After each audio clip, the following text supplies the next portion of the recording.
Rassie Rasmus and the Springboks have just named the Springboks starting 23 to take on Georgia this weekend in Nelspruit. And it's a very interesting team. In this video, I'm going to be giving you my thoughts, breaking down the entire team. If you haven't, please hit that subscribe button. We're on the road to 100,000 subscribers. I'm trying to make the best Springbok content possible on this platform. Leave this video a like, and as always, drop your opinions down in the comments. Let's get into it. So here's your Springbok 23 to take on Georgia this weekend. And as you'll see in the front row, there's 3 stars next to the 3 players' names, and that's because they will be all making their official debut for the Springboks. Now, what that says to me, now Georgia's normally quite a physical side, and I was expecting the Springboks to put up quite a big pack against them, just because that's what Georgia's bread and butter is up front, it's scrums, it's set pieces, it's getting over the gain line with pods.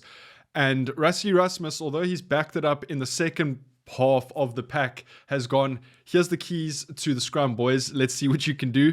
And it's a very, very interesting call. Now, I did think he was going to give some opportunities to a few guys, but I didn't think he would just start a front row that has 0 caps to their name. So let's go through it. Boan Venter gets a start in that number 1 jersey. Now, Thomas du Toit got a start last weekend, and you'll see that he is on the bench. I'm glad to see that he is on the bench, but whether he comes on at loose head or tight head is going to be interesting, because I do think he's a better tight head than he is a loose head, and that loose head position for him last weekend didn't do him great. He came off after 30 minutes, and then Ox kind of showed how much power and how good of a loose head Ox is. So Boan Venter in that loose head position.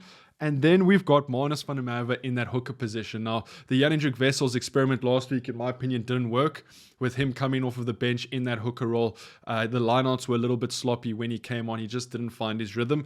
And I like this move from Rassie to give Marnus van der Merwe an opportunity to start a game for the Springboks. I think this is the perfect opportunity to start these guys. I just wasn't expecting 3 guys in a row with no cap. So Boan Venter, Marnus van der Merwe, and then Neerting Forshia. Now, he came off the bench a few games ago, and I think he did a good job. It was against the Barbarians, if I'm not mistaken. And Neerting Forshia has been playing some really good rugby for the Stormers. He's a very, very good prop, and I think prop is probably one of those positions where we have quite a lot of depth at the moment. So to see guys like that, Boan Venter and Neerting Forshia starting, and then having Thomas du Toit and Vincent Koch on the bench, you got a lot of experience coming on, but I know Thomas du Toit will be feeling the pressure, and he needs to go out and put in a good performance against this Georgian side if he wants to stay in the squad for that rugby championship. So a very interesting front row. Let me know what you guys think. Then into the lock department. Now, I didn't expect Rassie Rasmus to play Eamon Etzebeth. I expected him to play Siya Kolisi, but I didn't expect him to play Pieter-Steph du Toit as well. You got Eamon, Siya, and Pieter-Steph du Toit all starting, which is absolutely power. Ruan Nokia keeps his number 5 jersey because he had such a good performance last week out, and I think he's definitely our in-form lock at the moment. I think in my team, I put Cobus Visser in that number 4 jersey, but Rassie Rasmus has basically shown me the fingers and said, you know what, Jasper Visser's banned because of his headbutts. He's got a 4-game suspension. Let's play Cobus Visser in at 8. We don't have to change the naming on the jersey too much. We just change the first name. Cobus Visser doesn't play 8. He played lock and played flank for the Bulls a couple of times this season. We haven't seen him play 8. So this is a crazy move from Rassie Rasmus. I don't know if he's forgotten that Jasper Visser has a 4-game ban, or if he's getting confused between the brothers, but that is an outrageous move to put Cobus Visser in that 8 jersey. But I don't hate it. In fact, I love it, because Cobus Visser came on as an impact sub last week out, and he really impacted the game. He was one of those guys that really came on and made an impact. So I'm interested to see how that works out, because if Cobus Visser can also be a number 8, then we've got a lot of stock in that 8 jersey. I mean, if you think about when Ulrich Lowe and Cameron Hanekom come back from injury, if Juarno Augustus gets an opportunity once he's not injured as well, you've still got Evan Roos. I thought this was the perfect opportunity to start Evan Roos. You got Kwagga Smith, you got Jean-Luc Depree. So our stocks in that number 8 jersey is so deep at the moment. And then, I mean, we're not even talking about Siya Kolisi and Pieter-Steph du Toit in that 6 and 7 jersey. So I like what Rassie's done there. He's put Cobus Visser in a position that he doesn't play, but he's surrounded him with the crux of the Springbok side in Eamon Etzebeth, Pieter-Steph du Toit, Cobus Visser. You could even argue Ruan Nokia because of how well Ruan Nokia played for the Springboks last season and how well he played for them in this previous match against Italy. So, I mean, we've gone uncapped from 1 to 3. You could even argue that Cobus Wisse is uncapped in that position. This will be his second game for the Springboks, but then we've gone for a lot of experience from sort of 5 to 7. It's going to be good to see Siya Kolisi back in a Springbok jersey, back from injury. He is captaining as well, so all sort of feels right in the world with that forward pack. I mean, Rassie Erasmus just keeps finding ways to surprise us Springbok fans with these starting lineups. So let me know what you guys think about the pack. Then let's get into the back line. Grant Williams and Sasha. Now, Rassie experimented with Grant Williams and Manie Libbok in the last game. I thought it worked perfectly. I didn't like that Sasha came on at 15.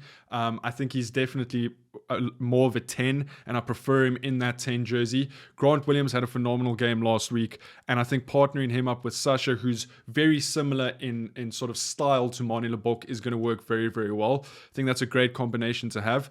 And then we've brought back Kurt Lawrence on the wing, and Edwil van der Merwe keeps his position in that 14 jersey, and deservedly so. I mean, he won man of the match last week. It surprises me that Kurtley's playing, and yes, he was, I would say, our best performing winger in the first 2 games. But it surprises me that Rassie Erasmus isn't resting him ahead of the Rugby Championship. It would have been easy to play a Kanan Moody, an Ethan Hooker, a Makazole Mapimpi in that position. But he backs Kurt Lawrence, and he should back him. I'm just wondering if we should have maybe saved him and let him rest a little bit in preparation for that Rugby Championship. So some powerful wingers. Then we look at our center combination, and in my predicted lineup, I put Damian Willemse in at 12. I thought we could experiment there, but Rassie Erasmus has gone with Damian Delende and Kanan Moody. And I thought Kanan was phenomenal for the Springboks last week, and now you're bringing in Damian Delende, our most experienced inside center, and probably our go-to number 1 inside center at the moment. So keeping that experience and then allowing Kanan Moody another opportunity to go and express himself, and he's probably going to make it 14 wins from 14 test matches in his Springbok career this Saturday against Georgia. I don't see a world where we ever lose against Georgia. So Kanan Moody, and what surprises me is Kanan Moody is only 22 still. He's won a World Cup, he's won a Rugby Championship, he's played 13 test matches for the Springboks, and he's won all 13 of them. So Kanan Moody is definitely a force to be reckoned with. And then I think we are going to slowly start seeing Rassie Erasmus phase Willie Leroux out. And as you can see, he's brought in Apelele Fassi to start in that 15 jersey. I'd be very surprised if Willie is involved in the Rugby Championship. I could be wrong. Let me know what you guys think. But I think we take Apelele Fassi and Damian Willemse into the Rugby Championship. Then, again, controversially, on the bench, Rassie has gone for a 5-3 bench split. So I don't know what's going on at the moment. It seems that he just wants to give a lot of backline players an opportunity, and I think that's fair because we have so many talented players in each role. We need to test our combinations and give guys opportunities. So 5-3, we got Bongi, we got Thomas du Toit, and we got Vincent Koch on the bench. I think Bongi needs to get 30 minutes or so because when he came on against Italy, his lineouts weren't operating that well, and I think he needs a good game to get his confidence back. But I don't mind that replacement front row. Thomas du Toit, it's almost his redemption arc. If you can, over a week, he needs to come back and sort of prove himself again. And then Vincent Koch, we sort of know what we're going to get from him. Then we got Archie Snyman as the replacement lock. I'm sure he'll come on for either Irben or Ruan. Probably Irben, just so that we can rest Irben a little bit. Or Ruan Nokia will shift to flank and he can fit in there. Or Peter Steph, the toy, can go into lock. There's a lot of things we can do there. Kwagga Smith will probably come on at 8, but he can come on 6, 7, 8, center, wherever you need him to come on. So a powerful little bomb squad we got going there. And then Faf de Klerk and Andre Pollard, the veterans, to sort of take over from Grant Williams and Sasha, I would assume in the 60th minute or so once the game is extremely wrapped up. And I'd be interested to see what if Andre Pollard runs the ball a little bit more, especially against this Georgian side, who probably will be 40 or 50 points down by the time he comes on. It's going to be interesting. And then we got Damian Willemse as sort of our utility back. I really want to see Damian come on in that 12 jersey, see Sasha at 10, Damian at 12, Apelele Fassi 15, Kanan Moody at 13. It's a very, very aggressive attacking backline. But that's the starting 23. Very interesting. 3 debuts getting given out all in the front row. We've gone with a lot of experience in the forward pack. Cobus Wisse in at 8 is a massive shock, and then a pretty stock standard backline. Let me know what you guys think down in the comments. If you haven't, please hit that subscribe button, and I'll see you guys in the next one. Take it easy. Peace.